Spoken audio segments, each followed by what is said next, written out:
remodelación de la carrera de comunicación social en cuanto a la malla curricular.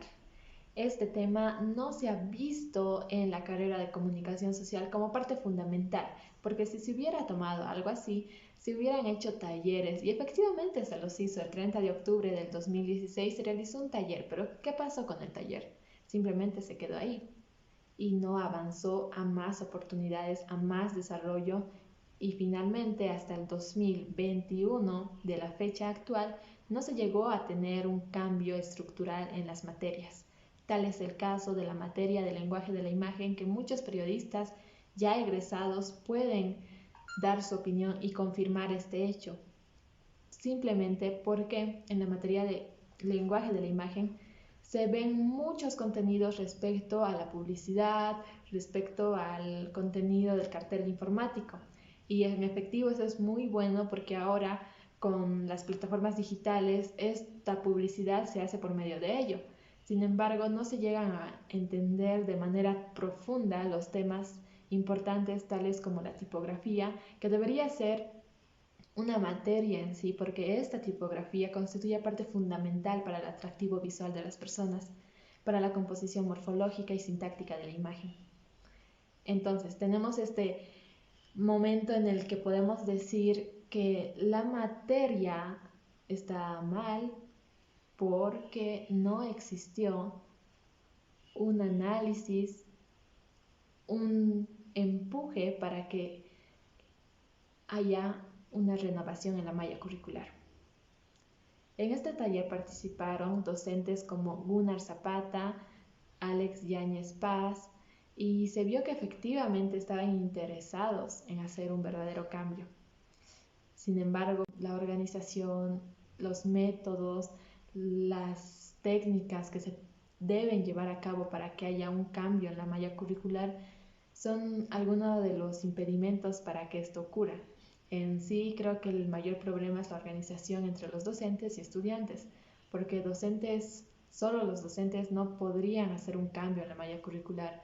También los estudiantes ya egresados y titulados deberían estar en estas reuniones y en estos talleres para que empiecen a implementar sus nuevas ideas y para que surja un cambio en la carrera de comunicación social, puesto que cuando una persona egresada de la carrera de comunicación social sale al campo laboral, se enfrenta con cosas que la verdad en la teoría no lo llevó a cabo, y obviamente en la práctica tampoco, porque la práctica es totalmente diferente. Entonces, la praxis, como bien lo llaman, debe ir acompañada a la teoría con la práctica, pero si la teoría ya es muy antigua, ya no se acopla a las necesidades de la sociedad, entonces la práctica tampoco se podrá acoplar a ello.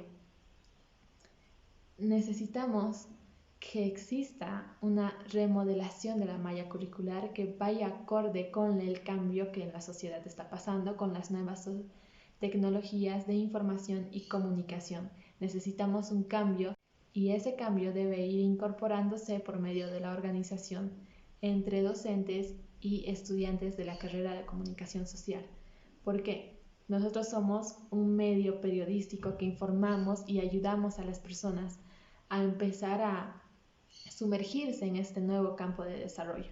Pero si nuestros profesionales desde la universidad no se están empezando a formar, entonces no va a haber un verdadero cambio y vamos a tener profesionales que se queden en el ámbito tradicional, cuando vemos que lo tradicional también trascendió con los nuevos periódicos, Los Tiempos, Opinión y varios más empezaron a incorporarse en el ámbito digital, porque es necesario, la sociedad está en constante cambio, nuevamente lo vuelvo a decir, y es por eso que necesitamos una nueva malla curricular para nuestros estudiantes de la carrera de comunicación social.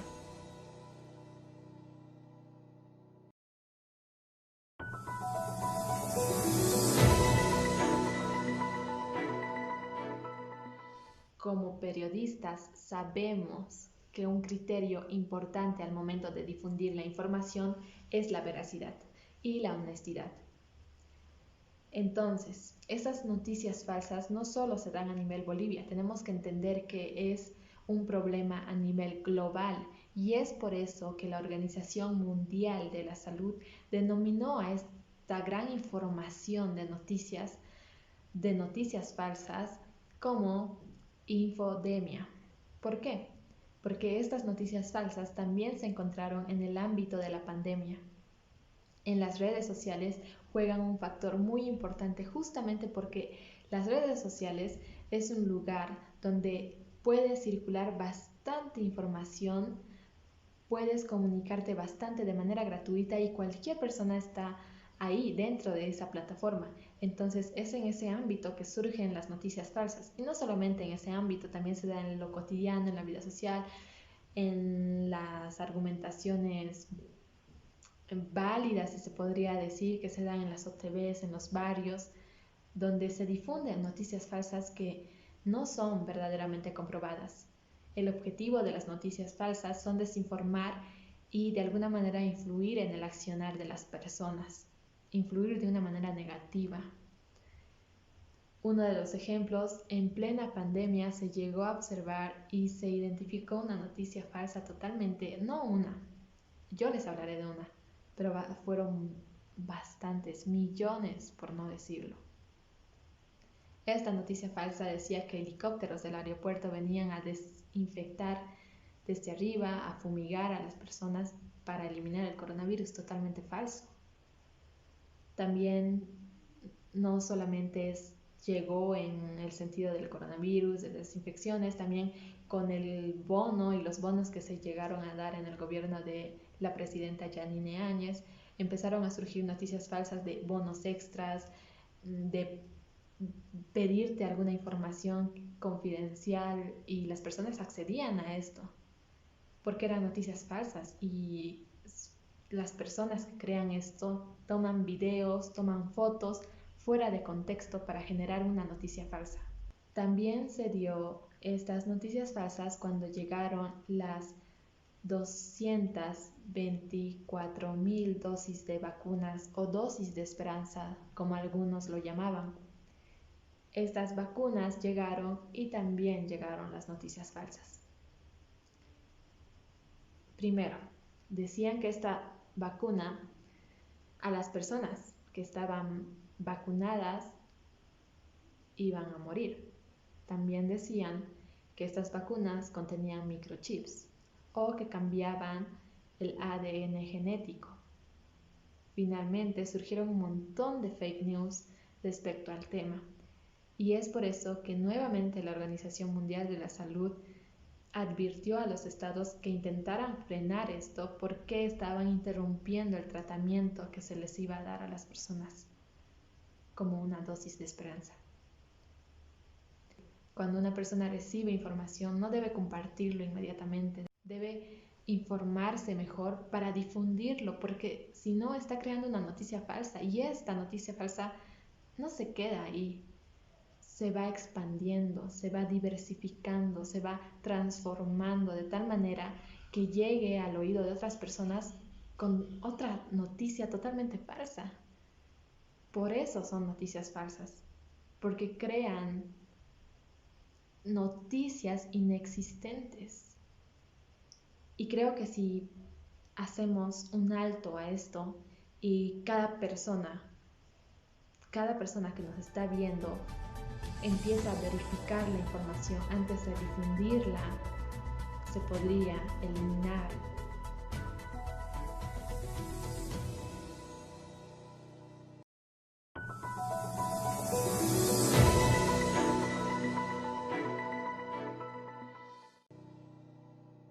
Realizaremos un análisis periodístico sobre las consecuencias sociales que tuvo el coronavirus en nuestra vida diaria. Para entender esto necesitamos entrar al área social y al área personal, ya que cada persona cuando estaba en su casa, en su confinamiento por la cuarentena, empezaron a surgir muchos miedos tales como la muerte, miedos al contagio, al desempleo, a la falta de economía. Existieron un montón de miedos a cerrar el trabajo, el empleo, de esa índole.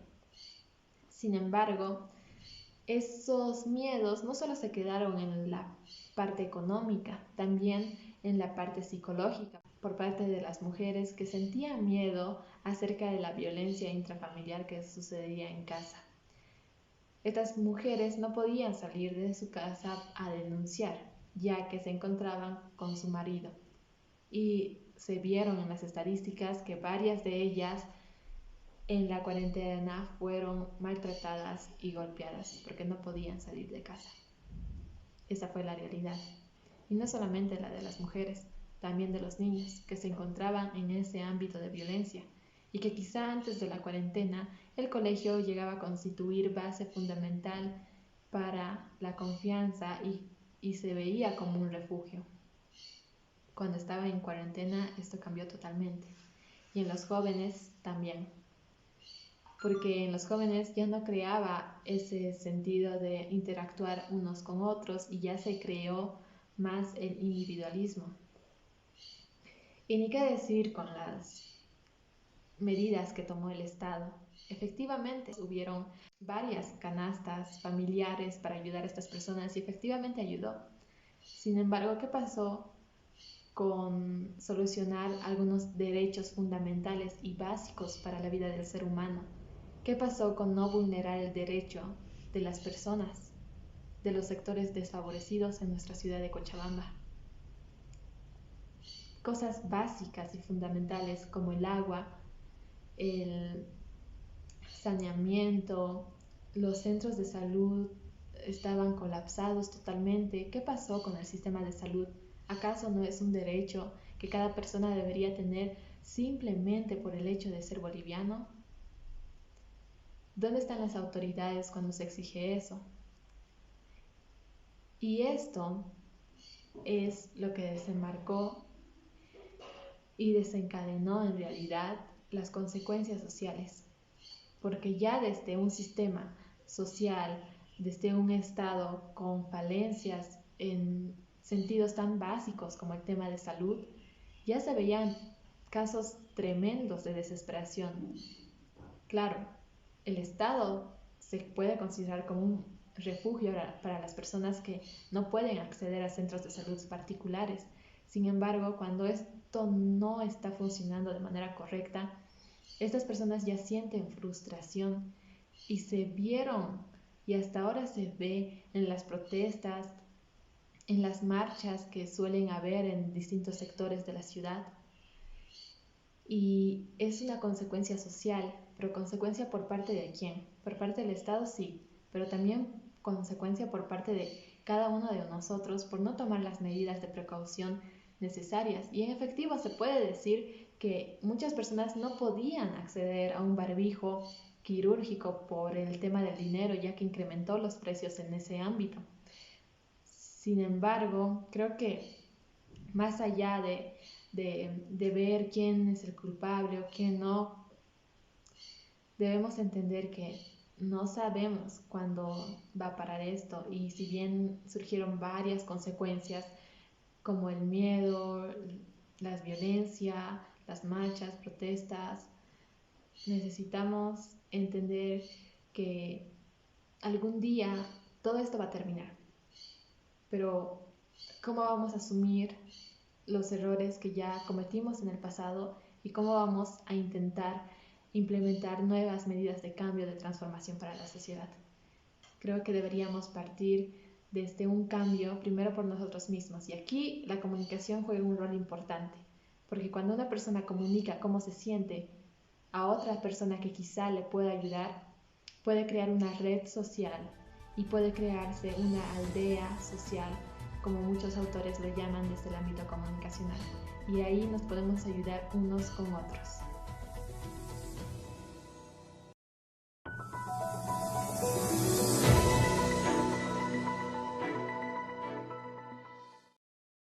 El día de hoy realizaremos un análisis periodístico respecto al coronavirus. El coronavirus en Bolivia, ¿cómo llegó? Llegó con el viaje que hizo una mujer desde Italia, exactamente de Bérgamo a la ciudad de Santa Cruz. Claro, no portaba ningún síntoma y es por eso que los que trabajan en el aeropuerto le aceptaron normalmente. Aceptaron que entrara esta persona. Y es así como llegó el primer caso de coronavirus a Bolivia. Sin embargo, después llegaron a establecerse 2 casos más, llegados desde Madrid, y uno también llegado de Madrid, pero que aterrizó a Miami, y de Miami llegó hasta el aeropuerto de Birubiru, ubicado en el departamento de Santa Cruz. Pero ¿cómo es que de un caso, 2 o 3 llegaron a dispersarse y convertirse en millones de personas contagiadas? Este virus tiene una característica impresionante. Cuando tú estás contagiada, puedes presentar síntomas como no puedes presentar síntomas.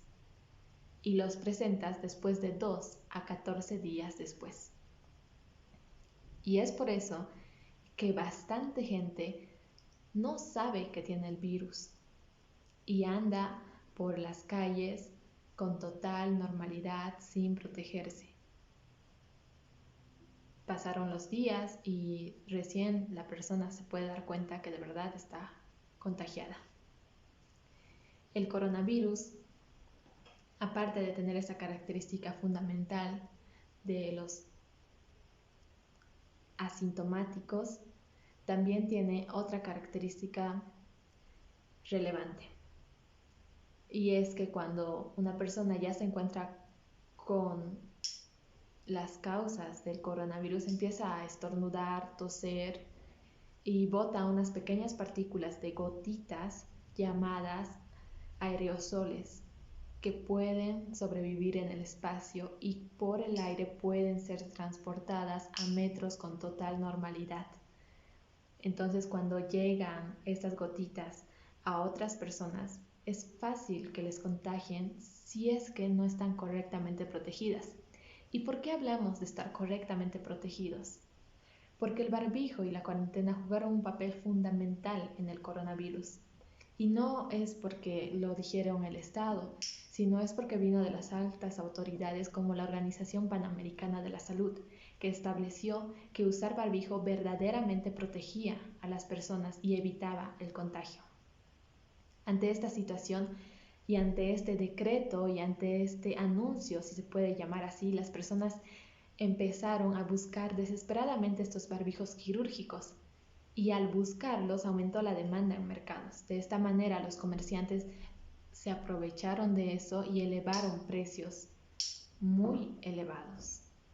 Estamos hablando de duplicar, incluso triplicar el precio común.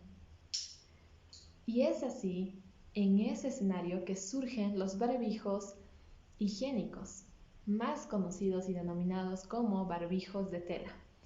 Estos barbijos de tela, los expertos hicieron una pequeña aclaración sobre esto y dijeron que sí, efectivamente te protege, pero en pocos niveles. ¿Cómo es eso?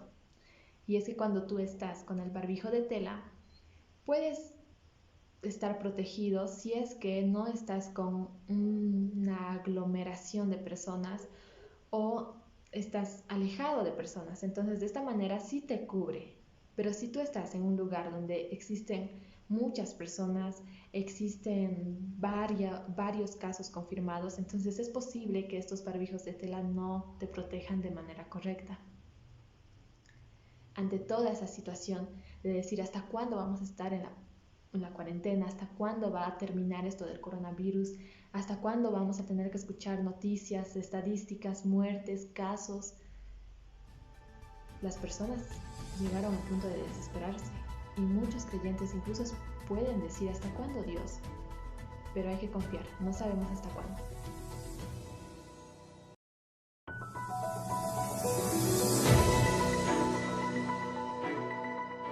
Un saludo para cada uno de ustedes que nos está viendo detrás de pantalla.